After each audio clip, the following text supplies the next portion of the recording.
రెండు గుదిబండి వేసుకుని బాల్ దూకినట్టుగా ఆయన దూకేశాడు. దాంతో ప్రపంచ దేశాలు కూడా ఇబ్బంది పెడతాడు. రైట్, ఒకసారి అంబాసిడర్ డాక్టర్ వినోద్ గారు దగ్గరికి వెళ్దాం. ఇందాక పెద్దిరెడ్డి రవికిరణ్ గారు ప్రస్తావన చేసిన అంశానికి సంబంధించిన ఇమేజెస్ మనం చూస్తున్నామండి. Just 1 hour ago BBC has uploaded it.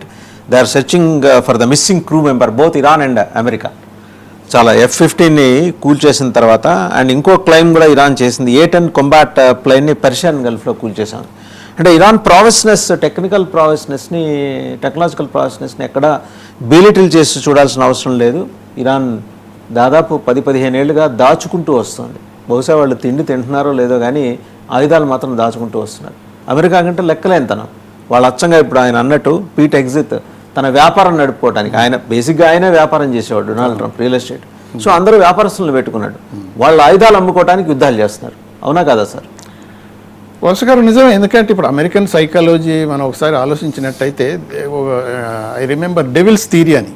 ఆ డెవిల్స్ థియరీ అని అంటే ఈ ఆయుధాలు ప్రొడ్యూస్ చేయటం, వాటిని అమ్ముకోవటం, యుద్ధాలు సృష్టించడం, తర్వాత వాటిని వాడటం, దాన్ని మళ్ళీ టెస్ట్ చేయటం, ఎవాల్యుయేట్ చేసుకోవటం, ఆ ఇన్వెంటరీ అంతా యూజ్ చేసుకోవటం, మళ్ళీ నెక్స్ట్ ఫేజ్కి మళ్ళీ పోవటం. అలానే జరిగింది కదండి. ఇప్పుడు ఇరాక్లో జరిగింది యుద్ధం దానివల్లనే జరిగింది.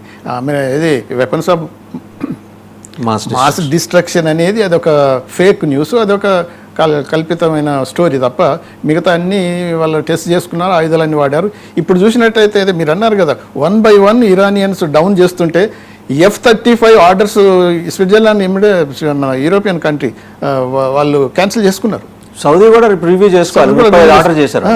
కరెక్ట్, అన్ని రివ్యూ చేసుకుంటారు. అంటే ఇప్పుడు వాళ్ళ టెక్నాలజీ సూపర్ టెక్నాలజీ, అంటే most advanced, nobody can challenge అనే ఏదైతే అమెరికన్స్ బోస్ట్ చేసుకుంటూ పోతున్నారో, ఇరానియన్స్ నీది హై టెక్, మాది అప్రోప్రియేట్ టెక్, దాంతో మిమ్మల్ని డౌన్ చేస్తామని ప్రూవ్ చేస్తున్నారు. స్లోగా మళ్ళీ వీళ్ళు ఒకటేసారి వాళ్ళు F-35 ఉపయోగించి ఇంతకంటే పెద్దది లేదని బ్రహ్మాస్త్రం వేసేసారు పిచ్చుక మీద.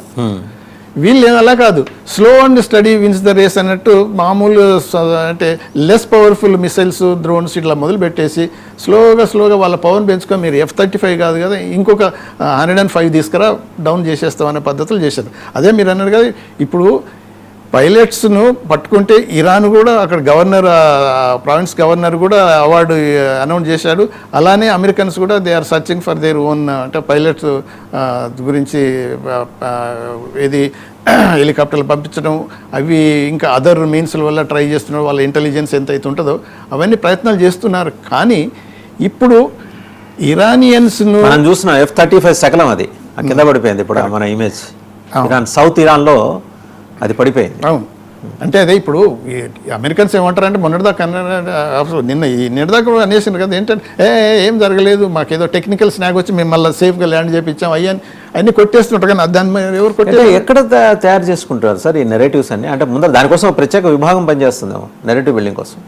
డెఫినెట్గా, పర్టికులర్లీ ట్రంప్ వచ్చిన తర్వాత ఫ్యాక్ట్స్ ఎవరు దాయలేరు, దాన్ని ఏం చేయలేరు. కాబట్టి ఈ కల్పితాలను చేయాలనంటే దానికి ఒక ప్రత్యేకత ఉండాలి, కౌంటర్ నెరేటివ్స్. అంతేగా కౌంటర్ నెరేటివ్ పెట్టి ఏది చెప్పినా కానీ అది అబద్ధం చెప్తున్నా కానీ నిజం అన్నట్టు ప్రూవ్ చేయటం. కానీ ఇప్పుడు ప్రజలంతా, అమెరికన్ ప్రజలైనా ఇంటర్నేషనల్ కమ్యూనిటీ అయినా, ట్రంప్ చెప్పే మాట, చేసే ప్రతిదీ ఇలా చెప్తున్నాడని దానికి వ్యతిరేకంగా జరుగుతుందని అర్థం చేసుకోవాల్సి ఉంది. ఆయన ఏమన్నాడు, war is coming to end అన్నాడు. ఎక్కడ ఎండ్ అయ్యింది 1000 అంటే 10,000 వాట్ ఎవర్ అమెరికన్ సోల్జర్స్ను స్పెషల్గా ఇక్కడ పంపించడం, మోహరించుకోవటం అనేది ఏమన్నట్టు, అది ఒక విధంగా చెప్తున్నావు. కానీ అవసరం వస్తే ఇప్పుడు యాక్చువల్గా ఇప్పుడు ట్రంప్కు గోల్ పోస్ట్ చేంజ్ అయినా కానీ ఖర్గ్ ఐలాండ్ మీద కనబడ్డది.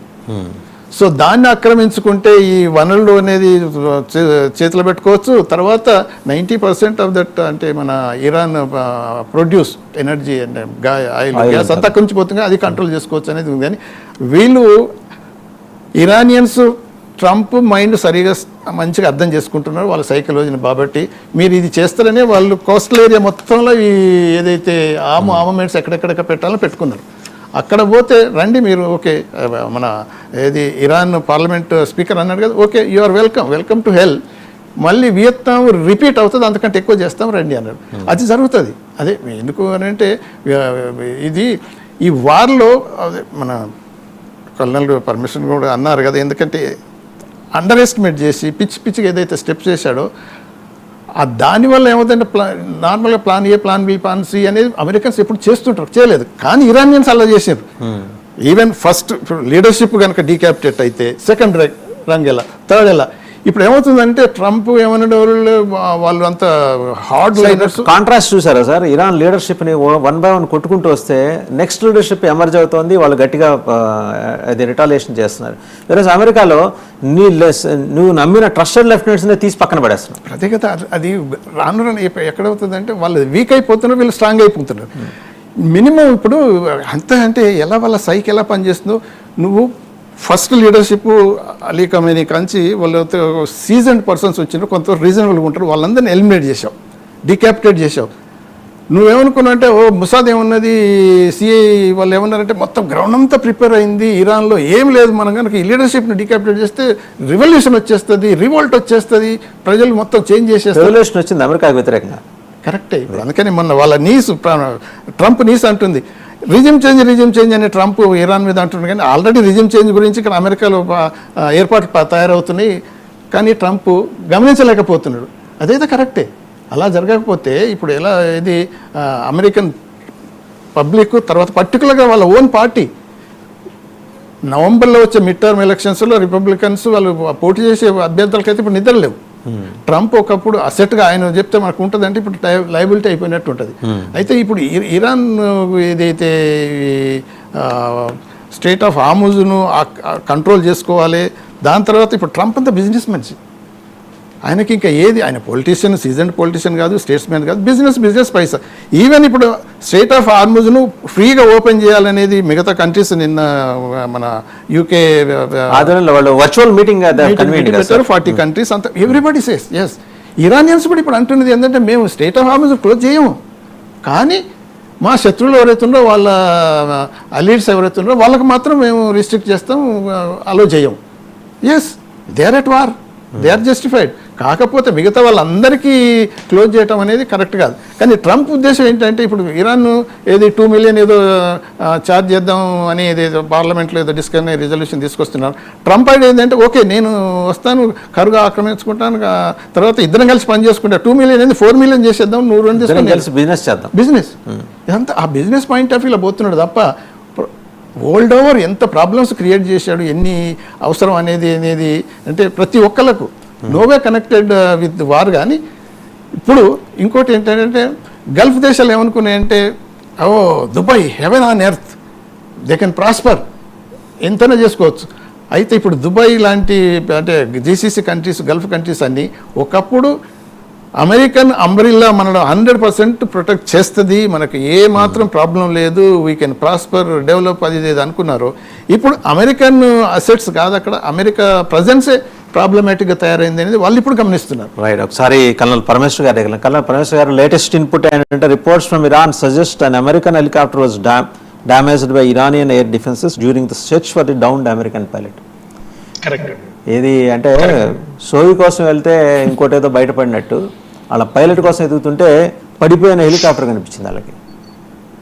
కామన్ ఫ్యాక్ట్ అండి వార్లో. మీరు ఏమవుతుందంటే అన్ఫార్చునేట్లీ మీరు లైవ్ ఆర్ డెడ్ మీ సోల్జర్స్ మీరు వెనకాల వదలలేదు. That is army principle. ఎక్కడైనా పాకిస్తాన్ తప్ప మిగతా దేశాలు అన్నీ పాటిస్తాయి. సో యూనో వాళ్ళు వెళ్ళడం తప్పేం కాదు అతన్ని వెతుక్కుంటూ. ఇవాళ పొద్దున్న వేరే రిపోర్ట్స్ కూడా నేను చదువుతుండే పొద్దున్న వచ్చినప్పుడు ఇజ్రాయిల్కి దొరికాడు అతను అని ఒక రిపోర్ట్ ఏదో ఉంది, but it is not been confirmed. Missing pilot ఇప్పటికి కూడా వాళ్ళు ఒక పైలట్ ఉన్నాడా, 2 పైలట్స్ ఉన్నారా మిస్సింగ్ అనేది కూడా చెప్పలేకపోతున్నారు. బట్ ఒక పైలట్ మాత్రం ఇజ్రాయిల్కి దొరికాడని ఒక రిపోర్ట్ కూడా వచ్చింది పొద్దున్న.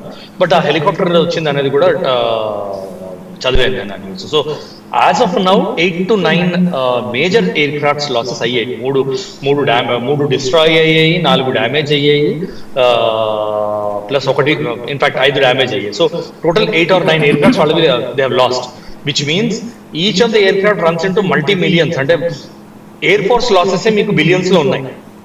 అలాంటిది it is not been an easy war. It is been అంటే ఒక హ్యూమిలియేషన్ ఫర్ యుఎస్ఏ అని చెప్పుకోవచ్చు. నేను గెలిచాను చెప్పుకుంటున్నాడు, కానీ నీ ఆబ్జెక్టివ్స్ ఏంటి, నువ్వేమే అచీవ్ చేసావు?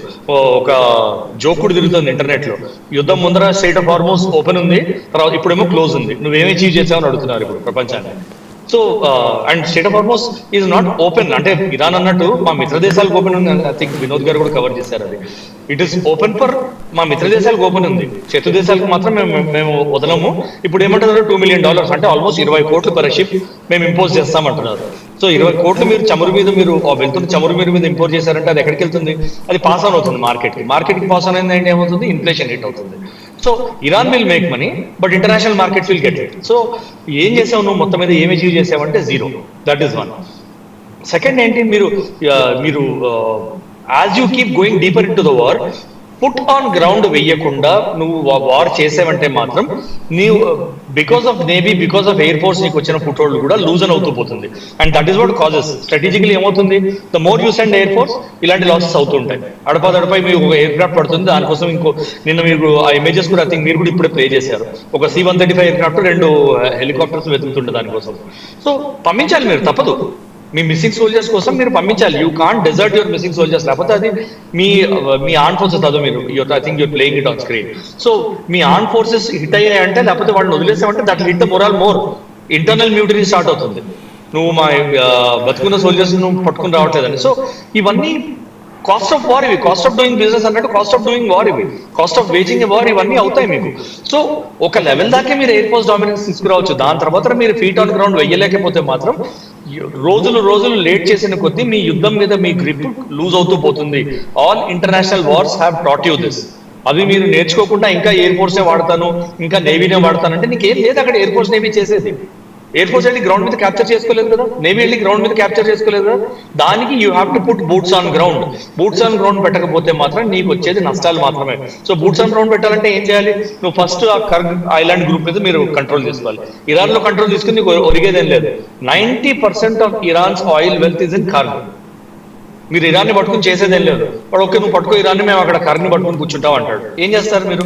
ఆ కర్గ్ ఐలాండ్ ని పట్టుకోవాలంటే to ensure those multi layered fortified defences ఏవైతే ఉన్నాయో వాళ్ళ దగ్గర కర్గ్ ఐలాండ్ లో చాలా స్ట్రాంగ్ డిఫెన్సెస్ ఉన్నాయని అందరికీ తెలిసినవి. ఇంటర్నేషనల్ వార్ ఎక్స్పర్ట్స్ కూడా అవే చెప్తున్నారు. దానిలో మల్టీ లేయర్ డిఫెన్సెస్ మీరు పెట్టాలంటే మీరు 5,000 మెరైన్స్ ని 10,000 మంది మెరైన్స్ పెట్టి చేసేది కాదు.